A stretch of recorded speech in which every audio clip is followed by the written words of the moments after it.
I feel like the last couple of years you've like purposely picked this fight with the red states. I mean, the DeSantis. Yeah, but I don't want to live in the Civil War country. I agree with that. You know what? Well, but you seem like you purposely want to set up this dichotomy between, oh, this is a blue state and that's a red state.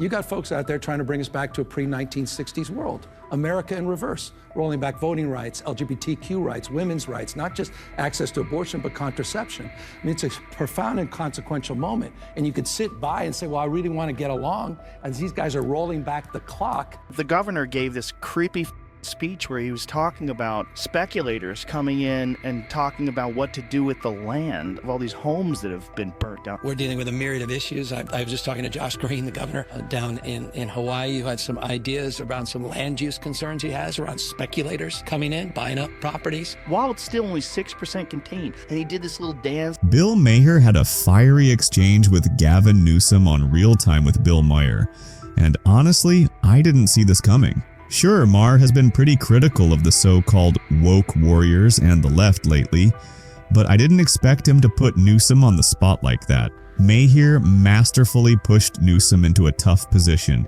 making him work hard to defend himself, and it turned into quite the showdown. So how did it all unfold, and who came out on top? Keep watching to find out. Here's a clip where you can see just how surprised Maher's audience was at his rapid-fire questioning and Newsom's evasive responses. You'd be good at the job. Not this year, we know.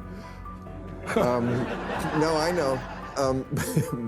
But he said, I don't think he could win. I don't think he could win. He's too progressive coming from this state and what he's done in this state to win in any southern state, any red state. I disagreed, but no, this is a progressive African-American owned station, and I'm sure they like you, but doesn't think you can win. What do you say to that if you could win look at the swing states, there's only 8 of them. Right. Well, I mean, California's an interesting case study, isn't it? It's the size of 21 state populations combined. Yeah. 2/3 of the state is very deeply red. We don't need to be lectured on rural politics or border issues. I mean, in so many ways, these are familiar issues, and the issues of the heartland of the United States are very much a part and parcel of the work we're doing in this state. But look, I understand this notion that you're from the coast, you don't understand those things. You can't talk the language. You're not able to communicate, and you're not able to actually encourage and find that common ground. No, it's stuff like there's a new law in this.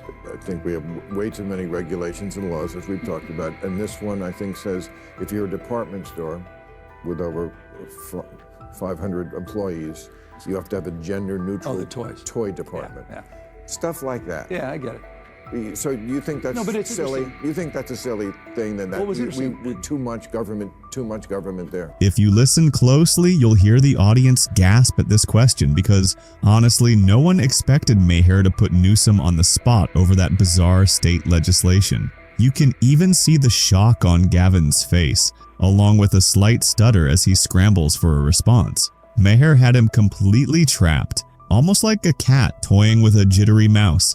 Except this particular mouse had a hair gel sponsorship and fewer ways to escape. But like any seasoned politician, Newsom spotted his way out and didn't hesitate. Let's take a listen to his response, and then I'll share my thoughts.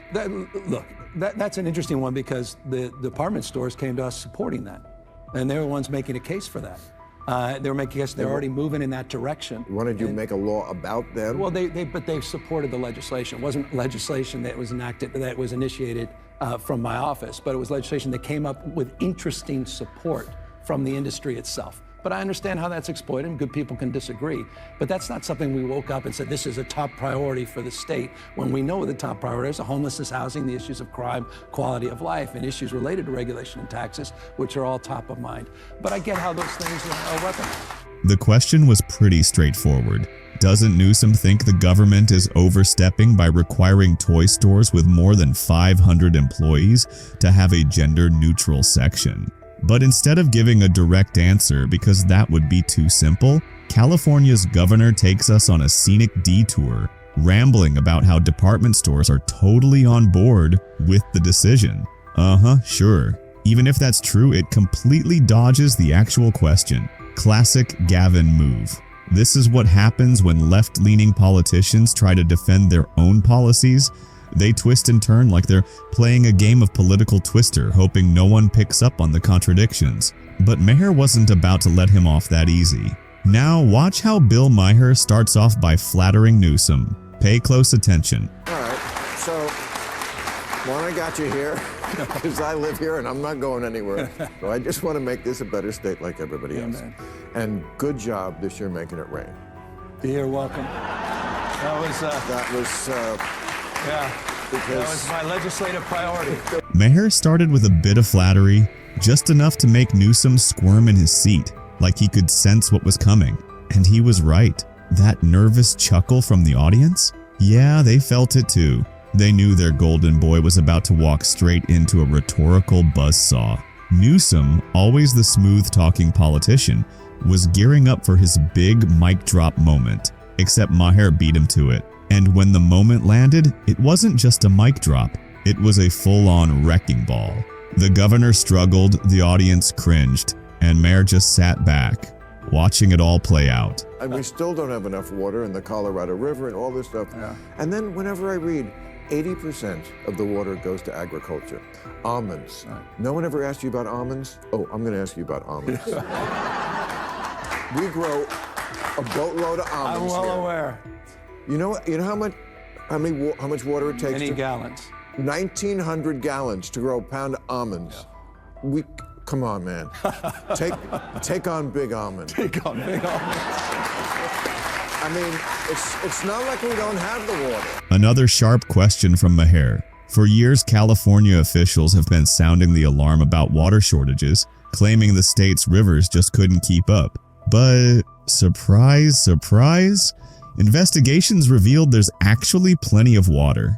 The catch? A whopping 80% of it is being drained by, of all things, almonds. Yep, almonds. Which, fun fact, use as much water as all indoor household consumption combined. And to make matters worse, they only contribute a tiny 2% to California's economy. So Maher's question was straightforward.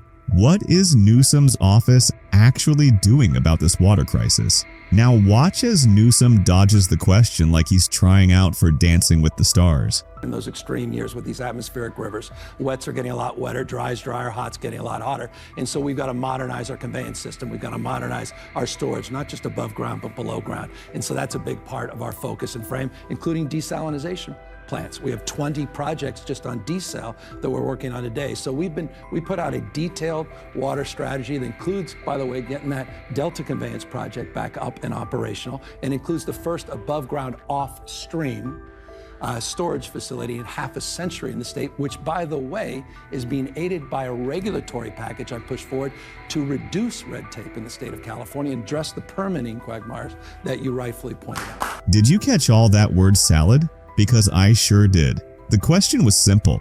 What was Newsom actually going to do about the almond industry draining California's water? But true to form, he pulled the classic left-wing sidestep, ignoring the elephant, or should I say almond, in the room, and instead going on about his so-called noble efforts to store rainwater and other vague water management plans. The real issue isn't that California lacks water, it's that almost all of it is being funneled into growing almonds, which barely make a dent in the state's economy at just 2%. But rather than tackling that uncomfortable fact, Newsom danced around the question and clung to the same worn-out talking points about improving water storage. And that, my friends, is a textbook example of performative politics. Don't solve the problem, just wrap it in buzzwords and hope no one notices. Comparing it to what Elon Musk is spewing out, unfortunately, on X, you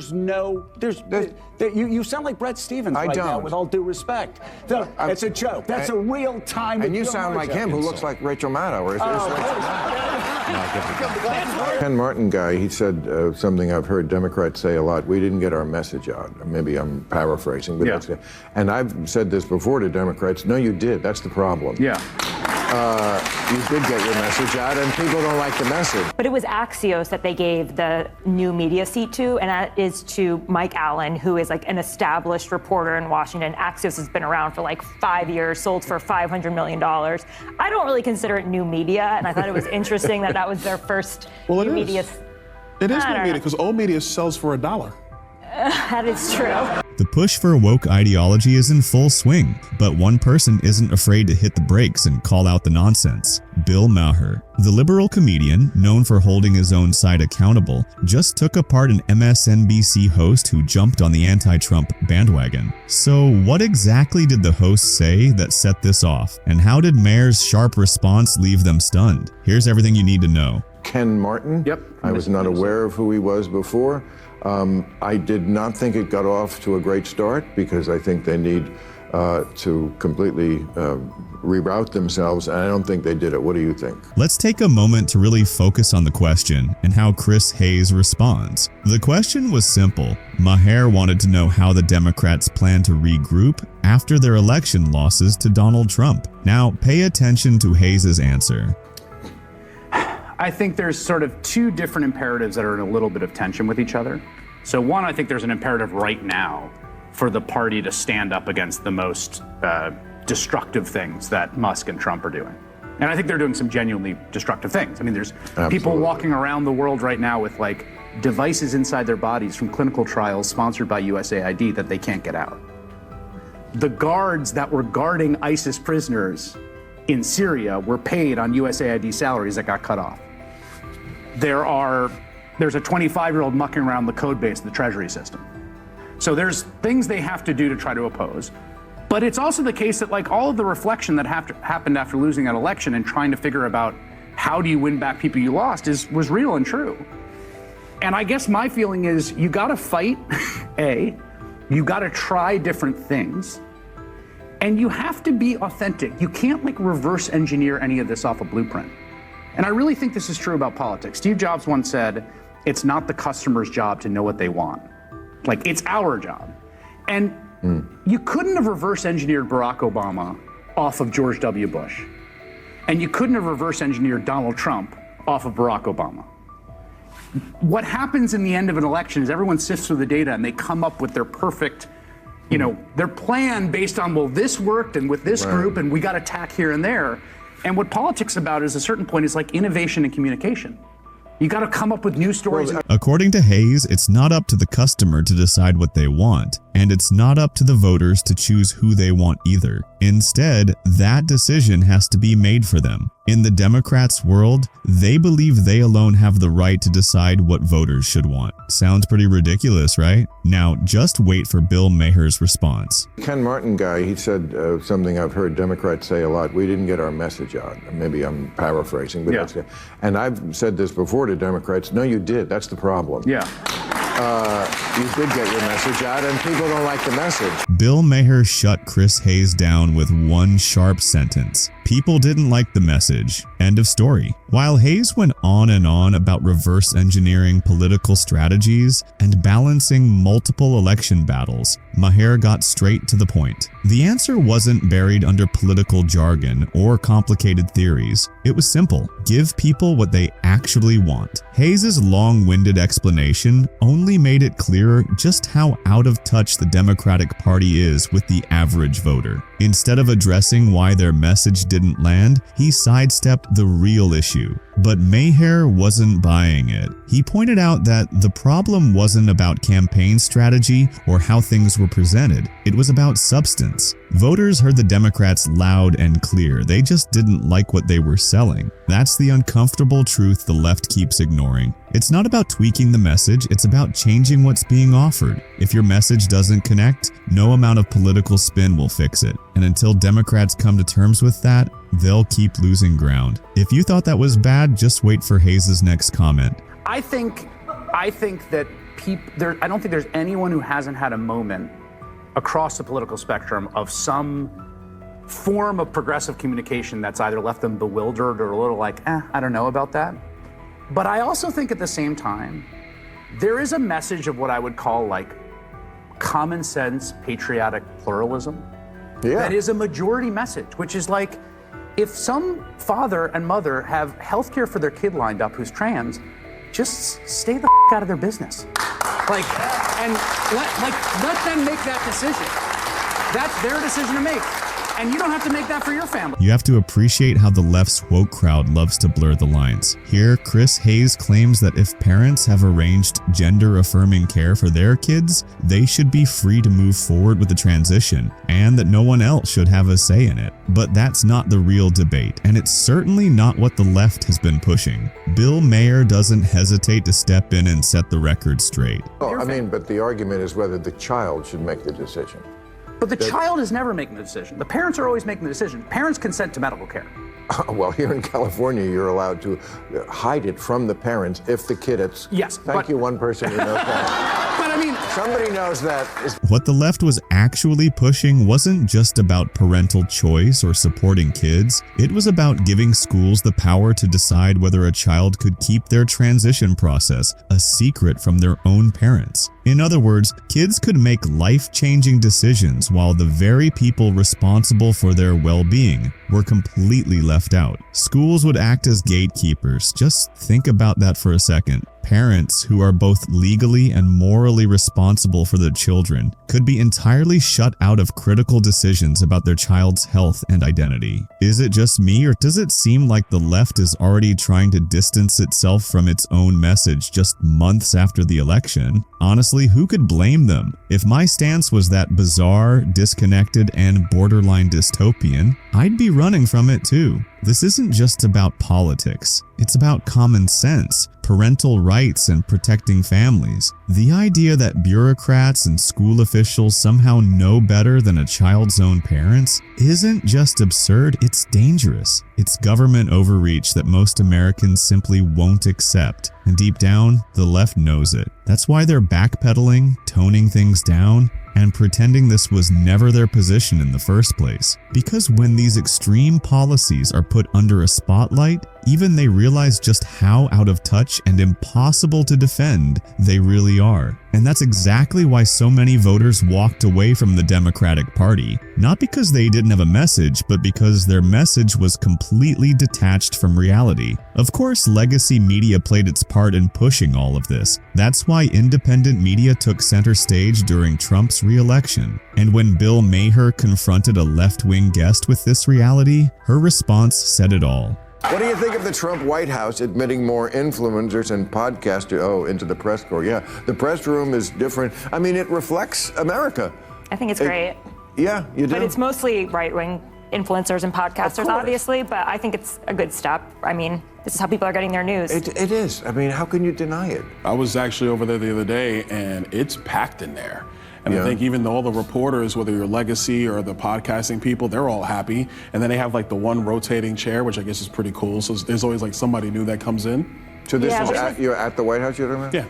Yeah. But it was Axios that they gave the new media seat to, and that is to Mike Allen, who is like an established reporter in Washington. Axios has been around for like 5 years, sold for $500 million. I don't really consider it new media, and I thought it was interesting that that was their first new media. It is new media, because old media sells for $1. That is true. What do you mean by that? Well, that's what Bezos bought the Washington Post for. He bought it for like $1, didn't he? So, you know. And black people can't afford to indulge rich white people's need to endlessly flagellate themselves. They just want prices to go down and good jobs and the police when you call them. Well, if he's right, then why didn't people vote for the former prosecutor who actually had policy plans to help the working class? I mean, Bill Maher is done with the woke, calling out all of the woke ideologies as if it's his full-time job. His latest target, none other than Whoopi Goldberg. Let's face it, she's been providing plenty of material thanks to a string of awkward and controversial statements since 2022. But Maher didn't just disagree with her, he dissected her argument with surgical precision, delivering a verbal takedown so sharp it was like watching a comedy roast meet a heavyweight match. So, what exactly did Whoopi say to land herself in Maher's spotlight this time? And how did his rebuttal shake up the woke crowd? Stick around, we're diving into the details, and trust me, this ride is anything but smooth sailing. We have got to get past this endless, unforgiving, zero-tolerance mindset bent on punishing and disappearing anyone caught saying the wrong thing. The right response to speech you don't like is more speech. Whoopi Goldberg is back at it again, stirring up controversy and facing some uncomfortable truths. And let's just say, it's not exactly working in her favor. If you caught our last video, you'll remember how Bill Maher took apart Sunny Hostin for twisting his words. Well, it looks like the View crew isn't about to let that go without a fight. This time, Whoopi has taken center stage, seemingly determined to fire back and settle the score. Rumor has it that after Sunny struggled to handle Maher's criticism, she decided to bring in reinforcements, none other than Whoopi herself. And when Whoopi stepped in, she didn't hold back, diving in headfirst like she was gearing up for a reality TV showdown no one asked for. And black people can't afford to indulge rich white people's need to endlessly flagellate themselves. They just want prices to go down and good jobs and the police when you call them. Well, if he's right, then why didn't people vote for the former prosecutor who actually had policy plans to help the working class? Typical Whoopi Goldberg, flipping through the usual woke strategies like they're straight out of a playbook. Whenever the conversation starts falling apart, her favorite tactic is to build a distraction and go on the offensive. Bill Maher was making a clear and simple point. Black Americans are looking for better jobs, a stronger economy, and effective law enforcement. Pretty straightforward, right? But Whoopi jumped in with a completely off-topic rant about supporting a former prosecutor with ideas for the working class. Does it connect? Not in the slightest. Does it make sense? Not really. It's like she's tossing ideas at the wall, hoping something will stick. Spoiler, it doesn't. And you better believe Maher wasn't going to let that slide. Border Patrol, and let's tear down statues of Lincoln, and get rid of the police. Just, no, it's not that I've gotten old, it's that your ideas are stupid. Bill Maher didn't hold back, tearing apart Whoopi's arguments and calling them out for what they were. Pure nonsense. But let's be real, that's pretty much business as usual on The View. The show has become the political talk show equivalent of a car crash. You know it's a mess, but you just can't look away. It's always been known for stirring up controversy, and let's be honest, some seriously questionable takes. But Whoopi Goldberg and Sunny Hostin have cranked the chaos up to a whole new level with their over-the-top commentary. Remember when Charlemagne Tha God showed up as a guest? You could practically see him wondering if he'd stumbled into an alternate reality. This week, all of the criticism is valid because, Democrats stand on this moral high ground all the time, and, they act so self-righteous. The reality is he didn't have to say anything in regards to, whether or not, his son wanted to be pardoned. He could have said, hey, man, I'm not focused on that right now. But here's the backstory. President Joe Biden, the self-proclaimed defender of the no one is above the law mantra, just pardoned his son, Hunter Biden, after, surprise, surprise, he was found guilty of corruption and related offenses. Family values at their finest, right? Not surprisingly, this move has sparked a wave of criticism. How exactly do you reconcile the whole no one is above the law stance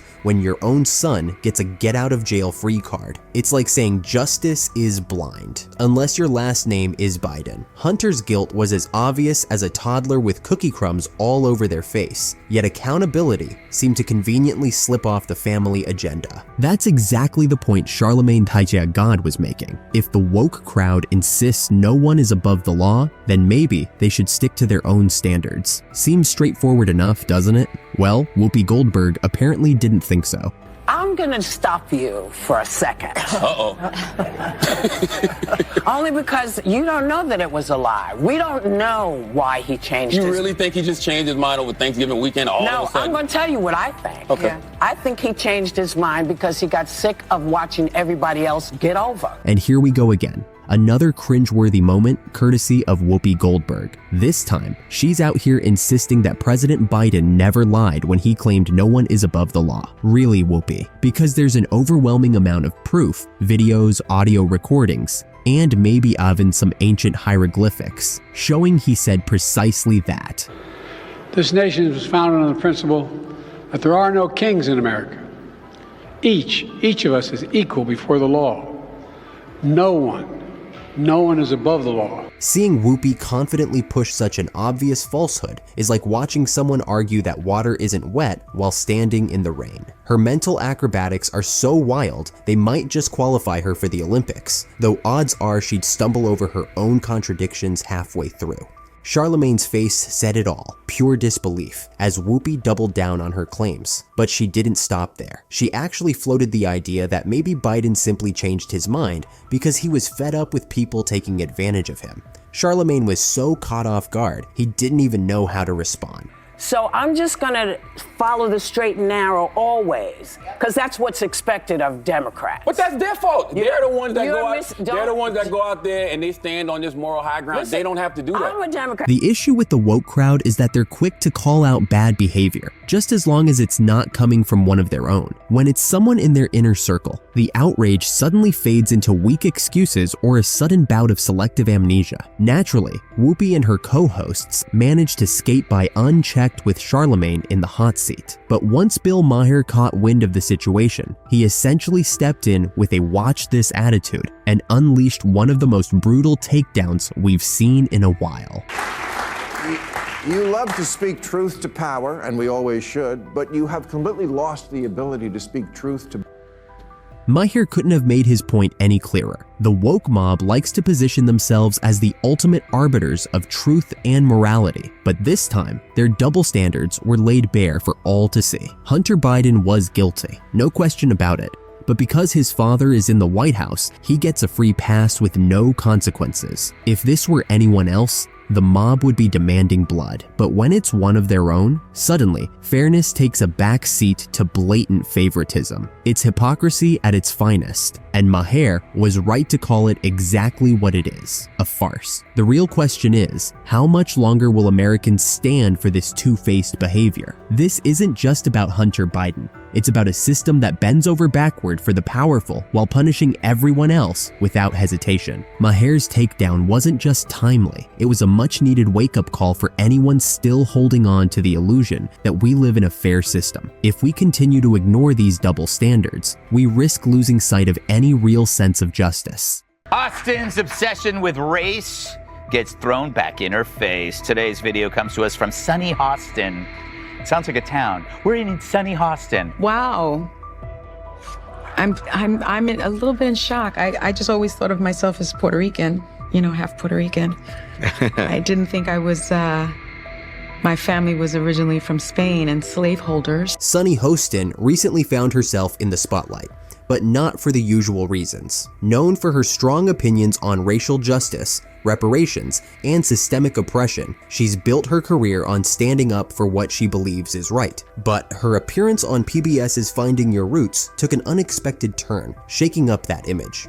In a surprising twist, Sunny learned that her ancestors weren't victims of oppression, they were actually slave owners. That's right, a vocal advocate for reparations discovered that her own family had directly benefited from the very system she has long condemned. Her reaction? A mix of shock, hesitation, and an awkward attempt to brush it off as just part of history. Greg Gutfeld didn't let this slide. With his signature sharp humor, he pointed out what he saw as clear hypocrisy. His take struck a nerve, igniting discussions everywhere. Should this revelation change how people view Sunny's activism? And when someone speaks about accountability, does their own personal history matter? Let's take a closer look at this explosive moment. Sunny Hostin, a well-known co-host on The View, has built her reputation on being outspoken about racial justice and identity politics. But now, people are questioning whether her message still holds the same weight in light of this discovery. It was on PBS's Finding Your Roots, a show dedicated to researching celebrity ancestry.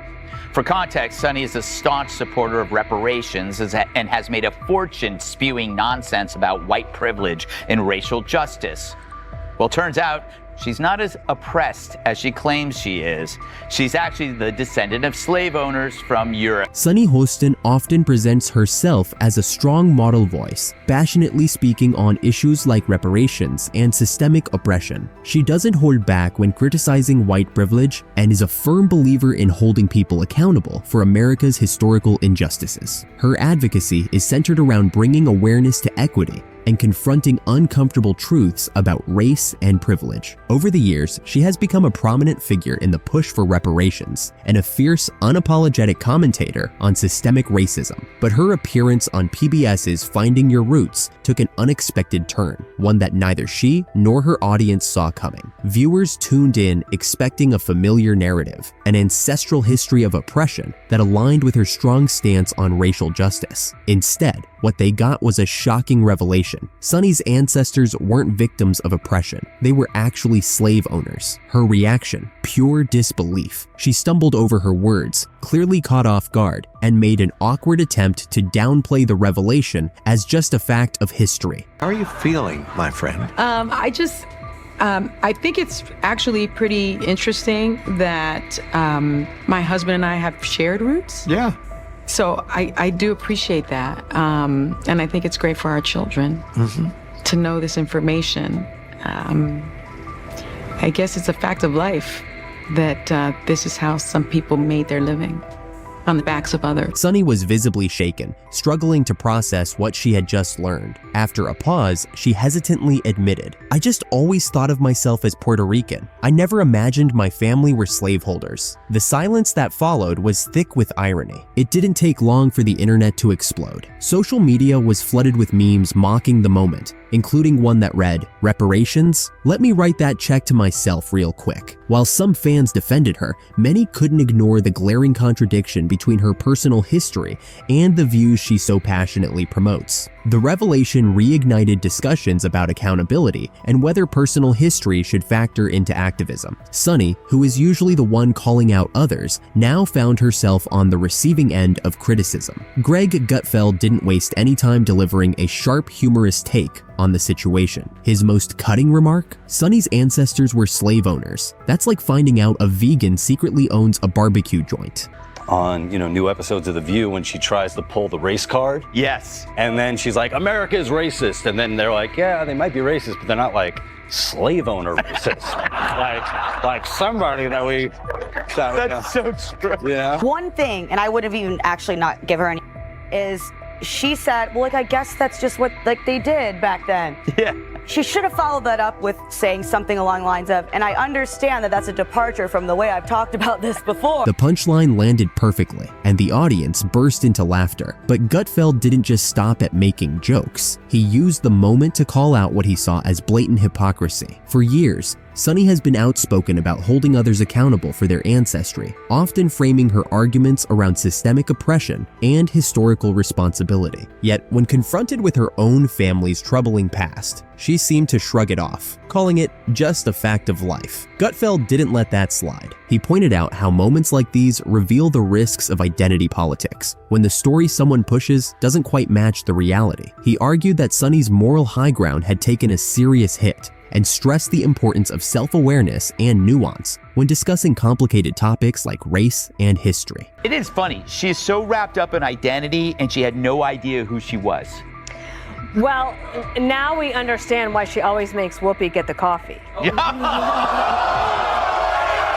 Exactly, because if she is shaming descendants of this, will she continue to do that when she is now one of them? Gutfeld explained that reducing complex issues to identity-based narratives can sometimes lead activists like Sonny to overlook important context, including their own contradictions. The real irony, he pointed out, wasn't just that Sonny's ancestors were involved in a system she passionately opposes, but that she avoided taking the moment to reflect on it. Instead, she quickly brushed past it, downplaying its significance. His commentary struck a chord with many who saw this as a prime example of what happens when moral superiority runs up against uncomfortable truths. To Gutfeld, this wasn't just about Sonny. It was a bigger lesson on how personal accountability often takes a back seat to performative outrage. After Sonny's shocking family history came to light, the internet wasted no time reacting. Social media exploded with memes and jokes, including one particularly viral caption, "Reparations? Let me write that check to myself real quick." Platforms like Twitter and TikTok were flooded with a mix of sharp humor and strong opinions, making the moment impossible to ignore. In her defense, everyone has ancestors that did unspeakably horrible things. It's just that not everyone's ancestors have records tied to their DNA about it. Worried for Sonny Hostin's progeny in the future that do a DNA test and find out that they were related to a cast member of The View. And they're like, oh, it all makes so much sense now why I'm so stupid and fat.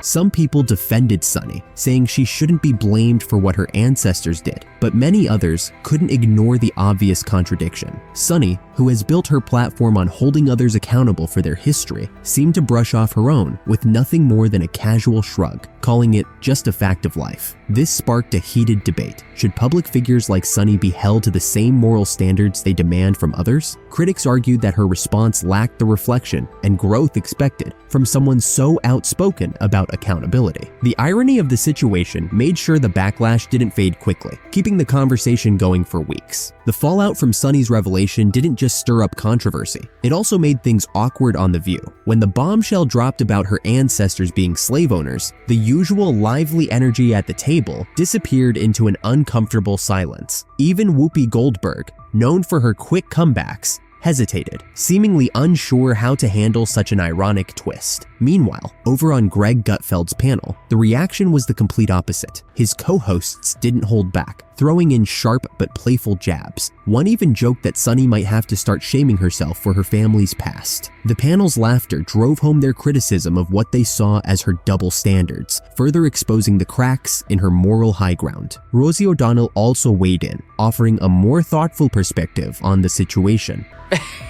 Yes, there's nothing worse than to find out you're a white woman. She's so disappointed. It's really disappointing. Her mother was white. Oh my The God. shame. Oh my God. The horror. History, and finds out that this is fantastic.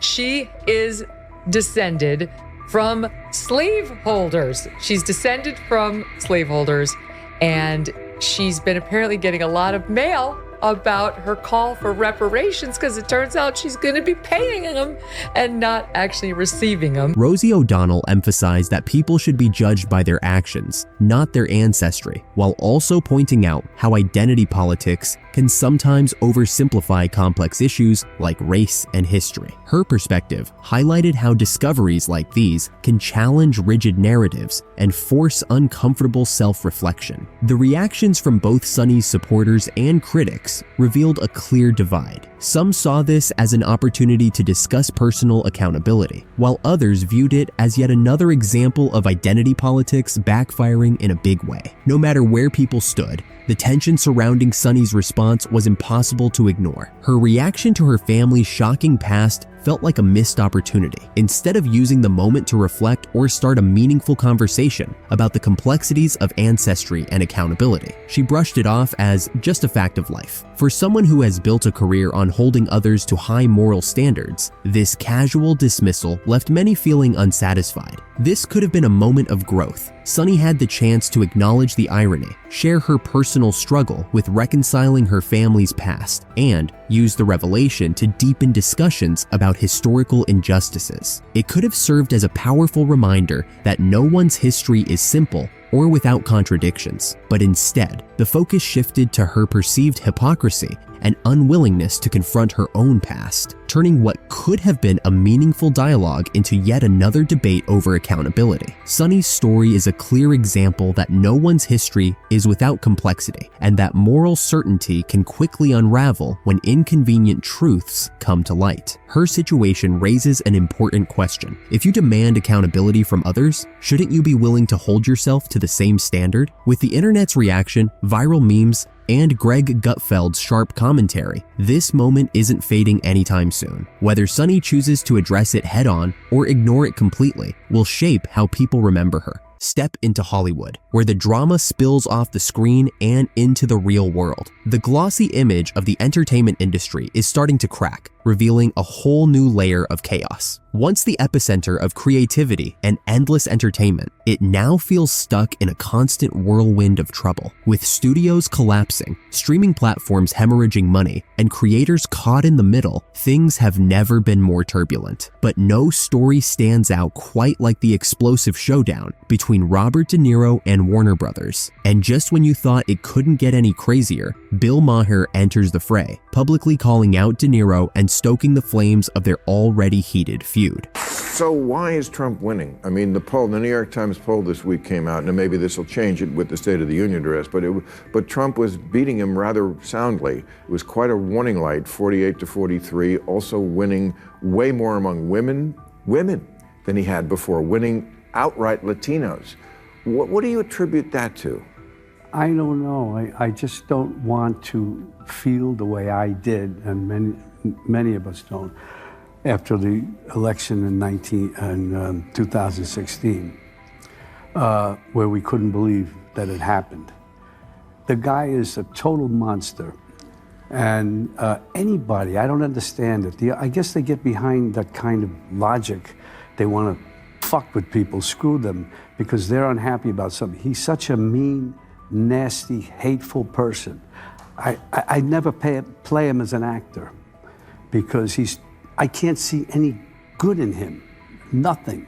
For those just tuning in, Robert De Niro, the iconic actor behind unforgettable roles in classics like The Godfather Part 2, Raging Bull, and Goodfellas, has recently been dropped from 2 major Warner Brothers projects. These films were set to showcase De Niro in his legendary mob boss role, something he's mastered over decades. Together, the projects were worth a staggering $40 million. But instead of bringing those characters to life, De Niro is now locked in a legal battle, accusing Warner Brothers of firing him unfairly due to his political views. At first, this looked like a typical Hollywood situation. Warner Brothers had cast De Niro for 2 roles tailor-made for his intense, commanding screen presence. With both films expected to draw large audiences, the studio was counting on De Niro's star power to deliver. His $40 million payday was a testament to his status as one of Hollywood's top-paid actors. But as with many Hollywood dramas, things took an unexpected turn. Out of nowhere, Warner Brothers announced they were cutting ties with De Niro, scrapping him from both films. For an actor of his caliber, this was a major shakeup. Naturally, rumors began to fly. Was it a contract dispute? Creative differences? The truth was far messier. De Niro quickly fired back, claiming he was axed for political reasons, accusing Warner Brothers of bowing to pressure from public figures and groups who opposed his outspoken views. De Niro has always been known for speaking his mind, and his bold political and social opinions have sparked both praise and controversy. Now, he's arguing that his willingness to voice his thoughts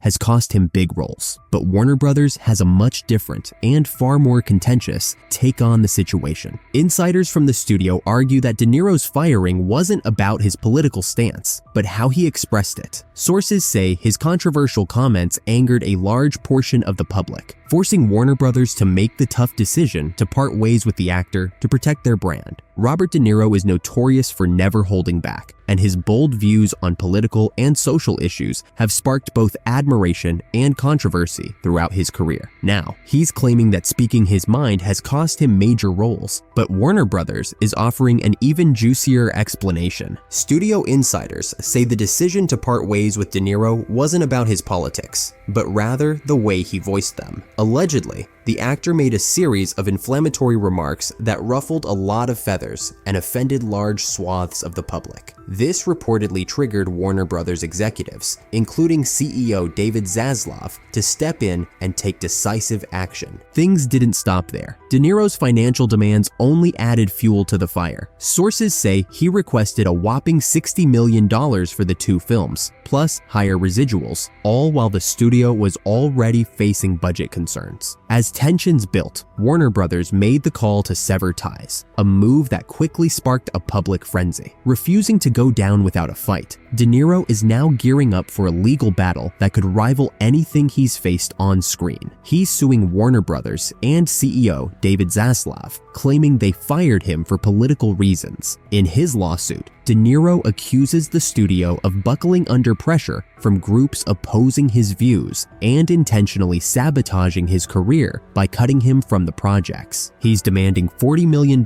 in damages, the same amount he was set to earn. Despite his claims, many legal experts and industry insiders think his case is shaky, suggesting it's more about saving face than securing a legal win. On the other hand, Warner Brothers is standing firm, insisting their decision was based on De Niro's controversial behavior and the professional risks it posed, not his political opinions. If the legal drama wasn't enough, De Niro is launching a full-blown PR campaign. He's lined up appearances on podcasts, radio shows, and talk shows, including The Howard Stern Show, to tell his side of the story. His mission? To cast himself as a victim of corporate censorship in an industry that he argues no longer tolerates differing opinions. Expect fiery speeches, pointed critiques, and emotional pleas as De Niro takes his fight into the public eye. Meanwhile, Warner Brothers is left dealing with the fallout. The two films De Niro was supposed to star in are now in serious jeopardy. One is facing massive budget cuts, and the other may be canceled entirely. Replacing an acting legend like De Niro is no easy task, and the studio is scrambling to save their investment. To add fuel to the fire, De Niro's former co-stars have been told by their agents and managers to steer clear of him, a classic Hollywood move when someone's reputation is in jeopardy. This isolation has only deepened De Niro's sense of betrayal and frustration. But De Niro's clash with Warner Brothers isn't just a personal spat. It's a reflection of the bigger issues shaking up Hollywood right now. The entertainment industry is in the midst of a massive upheaval, with streaming services upending traditional business models, public opinion gaining more power than ever, and studios walking a tightrope of potential controversy. Even A-listers like De Niro aren't immune to the fallout from their actions. For Warner Brothers, cutting ties with De Niro may have been a strategic move to protect against professional risks, but this decision also exposes the tricky balancing act studios face when trying to manage creative freedom, public perception, and financial pressures. Even competitors like Disney are feeling the heat, showing just how high the stakes are in the battle for dominance in the entertainment world. As for De Niro, his place in Hollywood is now up in the air. The legal showdown with Warner Brothers could drag on for months, possibly even years, and the damage to his public image may take even longer to repair. But if there's one thing De Niro is known for, it's his resilience. Whether he's playing a mob boss or taking on $1 billion studio, he's never been one to back down from a fight. One thing's for sure, this saga is far from over. The next chapter promises to be just as dramatic, messy, and captivating as the ones before it.